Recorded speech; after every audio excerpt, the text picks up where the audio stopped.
नमस्कार, जय हिंद दोस्तों। कैसे हो आप सभी। एक बार फिर आप सभी का आशु जी के ट्रिक पर हार्दिक अभिनंदन और स्वागत है। जैसा कि आप सभी को पता होगा कि आज अपने राजस्थान के अंदर जो बीएसटीसी प्री एग्जाम हुआ है, आंसर की क्या रहेगी, राजस्थान जीके के कैसे प्रश्न आए, क्या हार्ड था पेपर, लेवल कैसा था, उसके ऊपर अपने थोड़ी चर्चा कर लेते हैं कि कौन कौन से प्रश्न आए थे। समर्थी आधारित कुछ विद्यार्थियों ने बताए हैं, उसी के आधार पर आपको ये प्रश्न बताए जा रहे हैं। पहली बात तो ये। दूसरी बात ये कि ध्यान रखना है, इसके अंदर जो भी प्रश्न है वो समर्थी आधारित है। उसमें ऑप्शन हो सकता है किसी विद्यार्थी ने ना बताए गए हो, लेकिन फिर भी आपके जो प्रश्न आए हुए हैं वो मैं आपको सारे बताने वाला हूँ। जो भी प्रश्न आपके बीच में रह गया हो तो अपने उसके ऊपर अपने चर्चा कर लेंगे। बाकी कमेंट बॉक्स के माध्यम से डाल देना कहाँ से किसके कितने नंबर बन रहे हैं। देखो, कुचामनी ख्याल के प्रवर्तक कौन थे, तो पहला प्रश्न आपके सामने तो सीधी सी बात है, लच्छी राम जी थे। कौन थे? लच्छी राम हो जाएंगे इसके। दूसरा प्रश्न था कि 84 खंभों की छतरी कहाँ पर है, तो हमने आज से पहले पढ़ा है इसको। चलो, बूंदी के रुपये किलो है कि 84 रुपये किलो है, तो बूंदी के अंदर हो जाएगी। गढ़ बिठली दुर्ग किसका उपनाम था, जैसे आपने पढ़ते हैं बिठली पहाड़ी पर होने के कारण इसको गढ़ बिठली कहा जाता है। सांझा के समय में इसके पास में यानी बिठलदास गौड़ के पास में ये जगह रहती है, जिसकी वजह से इसको कहा जाता है। तो किसके उपनाम है? तारागढ़ दुर्ग की है, तो ये तारागढ़ हो जाएगा। उसके बाद गलीचे कहाँ की प्रसिद्ध है? प्रश्न ये बड़ा शानदार था। टोंक शायद ऑप्शन में नहीं था, विद्यार्थी ने बताया था। और जयपुर और बीकानेर थे, तो जयपुर के भी गलीचे प्रसिद्ध है, लेकिन बीकानेर के अंदर जो जेल है, जेल के अंदर जो कैदी बनाते हैं वो भी प्रसिद्ध है। ठीक है, जो भी अगर जयपुर ऑप्शन में नहीं है तो बीकानेर हो जाएगा, अगर बीकानेर ऑप्शन में था तो जयपुर हो जाएगा। वैसे प्रमुख रूप से जहां से भी होंगे ऑप्शन के आधार पर होगा ये प्रश्न। ठीक है, शिवरात्रि का त्योहार कब मनाया जाता है? फाल्गुन कृष्ण त्रयोदशी को मनाया जाता है। फाल्गुन कृष्ण त्रयोदशी। अब आपके कितने प्रश्न सही हो रहे हैं और कौन कौन से कितने विद्यार्थी जो बता रहे हैं वो आपको बताना पड़ेगा। ठीक है, नेक्स्ट क्वेश्चन आपके सामने ये रहा कि बांसवाड़ा डूंगरपुर के भूभाग को क्या कहा जाता है। देखो, वागड़ प्रदेश है, मेवल प्रदेश है, कांठल प्रदेश उसे कहा जाता है, डूंगरपुर बांसवाड़ा वाला। अब इसमें ऑप्शन क्या था वो तो उसके ऊपर आधारित होगा, जो आप कमेंट बॉक्स के माध्यम से बता देना। सर्वाधिक नदियों वाला संभाग पूछा गया है, तो कोटा हो जाएगा। सीधी सी बात है, कोटा के अंदर ये इधर वाला संभाग, कोटा, बूंदी, बारा, झालावाड़, जहां पर काफी सारी संख्या में नदियां हैं, आपको पता भी होगा, तो सीधी सी बात है। आज से पहले प्रश्न क्या पूछा जा रहा था कि ऊंट की खाल पर जो चित्रण किया जा रहा था, आपने पढ़ते थे उस्ता कला, लाहौर से आई थी, अनूप सिंह के लेकर आए थे, बीकानेर के राजा थे, और उन्होंने इस कला को चरमोत्त कर्ज पर पहुंचाया था। यानी कि उस्ता कला से संबंधित जब प्रश्न आता है तो ऊंट की खाल पर चित्रण कहाँ का प्रसिद्ध है। तो अब इस बार प्रश्न पूछा कि है कहाँ का, तो ये कहाँ का हो जाएगा? बीकानेर का हो जाएगा। दूसरी बात, उसके बाद राजस्थान राज्य अभिलेखागार कहाँ पर स्थित है। देखो, बहुत बार हमने ये चीज पढ़ी भी थी, जैसे हमने मॉडल पेपर निकाले थे तो उसके अंदर हमने ये सारी चीजें जानी थी कि राजस्थान राज्य अभिलेखागार कहाँ स्थित है, तो ये भी कहाँ पर हो जाएगा? ये भी बीकानेर के अंदर स्थित है। कहाँ पर है? बीकानेर के अंदर स्थित है। उसके बाद में कृपाल सिंह शेखावत का संबंध, यानी महू गांव सीकर के निवासी थे कृपाल सिंह शेखावत, उनका संबंध पूछा गया है। जैसे हमने पढ़ा था बल्लू पोट्री से संबंधित पर्सिया, ईरान, इराक से लाहौर लेकर आते हैं, अकबर लेकर आते हैं, उसके बाद में इनको कौन लेकर आया था? लाहौर से अपने यहाँ पर मान सिंह लेकर आए थे, तो हम पढ़ते भी है। तो कृपाल सिंह शेखावत का संबंध पूछा जाता है, तो कौन सी कला से हो जाएगा? बल्लू पोट्री से हो जाएगा। कौन सी पोट्री से हो जाएगा? बल्लू पोट्री से। उसके बाद आदिवासियों का कुंभ किसे कहा जाता है, तो आदिवासियों का कुंभ किसे कहा जाता है? तो आदिवासियों का कुंभ बेणेश्वर धाम, नवा टापरा गाँव हो जाएगा, डूंगरपुर, बेणेश्वर धाम, बेणेश्वर धाम। ठीक है, नवा टापरा गांव, सोम, माही, जाखम नदियों के किनारे। ठीक है, नेक्स्ट आपके सामने ये रहा बाड़मेर सांचौर जो क्षेत्र था, इसमें ऑप्शन था कि ये किसके लिए प्रसिद्ध है। ये पेट्रोलियम के लिए प्रसिद्ध हो जाएगा। पेट्रोलियम, पेट्रोलियम, पेट्रोलियम के लिए प्रसिद्ध हो गया। उसके बाद में तंतवाद्य यंत्र नहीं है, तंतवाद्य यंत्र नहीं है, तो उसके अंदर एक ऑप्शन में था अलगोजा। क्या था? अलगोजा। अलगोजा क्या हो जाएगा? अलगोजा तो सुशीर वाद्य यंत्र है, इसका सही उत्तर होगा वो अलगोजा हो जाएगा। ठीक है ना, ये सुशीर हो जाएगा, ध्यान रखना।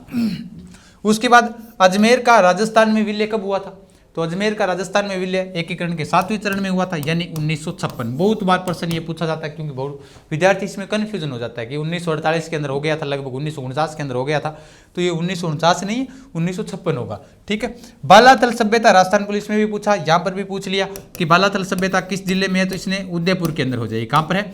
उदयपुर के अंदर। उसके बाद एशिया का सबसे बड़ा कृषि फार्म कहाँ पर स्थित है, तो ये सूरतगढ़ के अंदर स्थित है। कहाँ पर है? सूरतगढ़, सूरतगढ़ एशिया का सबसे बड़ा कृषि फार्म। काली मिट्टी का विस्तार पूछा जाता है, तो काली मिट्टी तो वैसे तो हाड़ौती क्षेत्र के अंदर है, हाड़ौती क्षेत्र कोटा, बूंदी, बारा, झालावाड़। वो ऑप्शन में क्या था, तो उसके हिसाब से होगा कि विद्यार्थी कह रहे हैं कि कोटा, बूंदी, बारा, झालावाड़ चारों ही थे, तो चारों ही थे, तो फिर कौन सा माना जाएगा, क्योंकि काली मिट्टी का विस्तार क्षेत्र तो हाड़ौती प्रदेश हो जाएगा प्रमुख रूप से। ठीक है, ध्यान रखना। नेक्स्ट आपके सामने ये रहा कि बिंदुलाल भट्टाचार्य आयोग है, वो भट्टाचार्य आयोग किससे संबंधित था, तो बिंदुलाल भट्टाचार्य आयोग किससे संबंधित था, तो ये हो जाएगा बिजोलिया किसान आंदोलन से।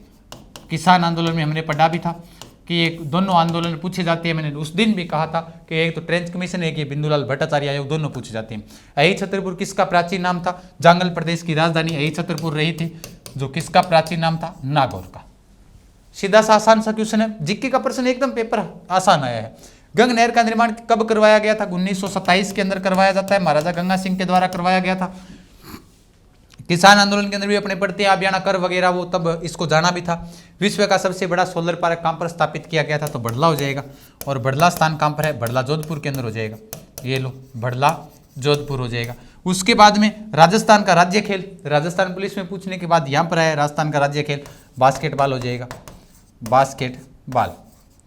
उसके बाद में पाकिस्तान के साथ अंतर्राष्ट्रीय सीमा रेखा की लंबाई कितनी है? तो 1070 किलोमीटर है, 1070 किलोमीटर है। 4 जिले स्थित है, 210, 168, 464, 228, वैसे याद रखते हैं इनको, ठीक है। तो पाकिस्तान के साथ अंतर्राष्ट्रीय सीमा रेखा की लंबाई है वो 1070 किलोमीटर हो जाएगी। राजस्थान को कितने भौतिक प्रदेशों में बांटा गया है? तो हम पढ़ते हैं 4 में बांटा गया है। 4 कौन कौन से हैं? मरुस्थलीय प्रदेश हो गया, अरावली, पूर्वी मैदानी प्रदेश, हाड़ौती का पठार। उसके बाद स्थापत्य कला का जनक पूछा गया, तो स्थापत्य कला का जनक कौन हो जाएंगे? महाराणा कुंभा हो जाएंगे। 84 में से 32 दुर्गों का निर्माण वीर विनोद के लेखक श्यामल दास के अनुसार बहुत बार प्रश्न पूछा जाता है। कोटा राज्य के संस्थापक पूछे जाते हैं, माधो सिंह राज्य पूछा गया तो माधो सिंह हो जाएंगे। तो माधो सिंह यहाँ के क्या थे? संस्थापक थे। जोधपुर में जय जय होती जय नारायण व्यास की, तो जोधपुर प्रजामंडल की स्थापना किसने की थी? तो यहाँ पर हो जाएगा आपका जय नारायण व्यास, जय नारायण व्यास हो जाएगा, ठीक है। उसके बाद में सांझी पूजन किसके में लोकप्रिय है? कुंवारी कन्याओं के अंदर ये जो सांझी का त्यौहार है पार्वती का, जिसमें प्रतीक माना जाता है, वहां पर प्रसिद्ध हो जाएगा ये। तो बिरला सीमेंट कहाँ पर, इस कारखाना कहाँ पर स्थित है? अब विद्यार्थी कह रहे हैं कि निम्बाड़ा ऑप्शन में था, शायद यहाँ चित्तौड़गढ़ ऑप्शन में था, इस प्रकार से बता तो रहे थे। तो जो भी ऑप्शन में उसी के हिसाब से हो जाएगा, ठीक है ना, ये वाला। नेक्स्ट आपके सामने ये रहा कि जंगल की ज्वाला किसे कहते हैं? पलाश को कहते हैं, कोई दिक्कत ही नहीं है, ये वृक्ष हो गया। मारवाड़ प्रगनारी विगत के लेखक पूछा गया है, तो मारवाड़ प्रगनारी विगत के लेखक एक तो हो जाएंगे, कौन हो जाएंगे? श्यामल दास जी हो गए, नहीं सॉरी मूणो नैणसी हो गए। जैसे मूणो नैणसी, नैणसी विख्यात, मारवाड़ प्रगनारी विगत, दोनों पुस्तकें पूछी जाती है। तो ये आपके सामने यहाँ पर प्रश्न आया था कि मारवाड़ प्रगनारी विगत के लेखक कौन है? तो मूणो नैणसी हो जाएंगे। 1857 की क्रांति के समय सैनिक छावनियाँ कितनी थी? तो 1857 की क्रांति के समय 6 सैनिक छावनियाँ थी। हम पढ़ते हैं उनको, एनिना ब्याह देखे, एरिनपुरा हो गई, नीमुच हो गई, और उसके अलावा नसीराबाद हो गई, ब्यावर हो गई, देवली हो गई, खेरवाड़ा हो गई, ये एरिनपुरा हो गई। ये जो 6 सैनिक छावनियाँ हैं किसकी? 1857 की क्रांति किसमें? खिराड़ी बोली 3 बोलियों का मिश्रण है, शाहपुरा भीलवाड़ा के अंदर बोली जाती है ये, तो इसके अंदर ऑप्शन हो जाएगा शाहपुरा भीलवाड़ा वाला हो जाएगा। और चालीहा महोत्सव है वो सिंधी समाज से संबंधित है, ध्यान रखना। कौन सी समाज से संबंधित है? सिंधी समाज से संबंधित था चालीहा महोत्सव। और ग्रासिया जनजाति के नृत्य तो अपने वो एक ट्रिक से याद रखते हैं ना, गोलू मामा जवारा में कूदो, गोलू मामा जवारा में कूदो। जवारा नृत्य हो गया, वालर हो गया, रायण हो गया, कूद नृत्य हो गया, दोहा नृत्य हो गया, और लूर नृत्य हो गया, है ना, मावलिया हो गया। ये सारे नृत्य हैं इसके अंदर। तो इसमें जो भी नृत्य था ग्रासिया जनजाति के नृत्यों के अंदर आ जाएगा, ठीक है। बाकी जो प्रश्न है, जैसे एक पूछा था कालीबंगा सभ्यता का उत्खनन करता कौन है? कालीबंगा सभ्यता का जो उत्खनन करता है, खोजकर्ता अलग है, अमलानंद घोष है, और उत्खनन करता है वो उत्खननकर्ता कौन हो जाएंगे? बीवी लाल व बीके थापर हो जाएंगे। एकदम आसान सा क्वेश्चन था। पूनावाड़ा सत्याग्रह पूछा गया था, तो पूनावाड़ा सत्याग्रह का संबंध किससे है? तो आपने डूंगरपुर से संबंधित आ जाएगा ये, ठीक है। और राजस्थान राज्य मानवाधिकार आयोग 1999 में इसकी क्या होती है? स्थापना होती है। तो ये कुछ पर्सन थे, ये कुछ पर्सन थे, तो ध्यान रखना। तो जिस भी विद्यार्थी के जितने भी प्रश्न हैं, जितने भी सही हुए हैं, वो आप कमेंट बॉक्स के माध्यम से जरूर बताएं, क्योंकि इसमें एक चीज़ ध्यान रखना, जितने भी प्रश्न हैं आपके सामने है ये वाले, इसमें क्या है विशेष चीज़, क्या है विशेष ये है कि जितने भी आपके प्रश्न रह गए हैं वो सारे के सारे कमेंट बॉक्स के माध्यम से डाल देना, ताकि अपने जो भी विद्यार्थी बच्चे हैं उनके संबंधित क्लियर हो जाए, ठीक है ना। तो अपने फिर मिलेंगे, तब तक के लिए धन्यवाद। जय हिंद, जय भारत, राम राम।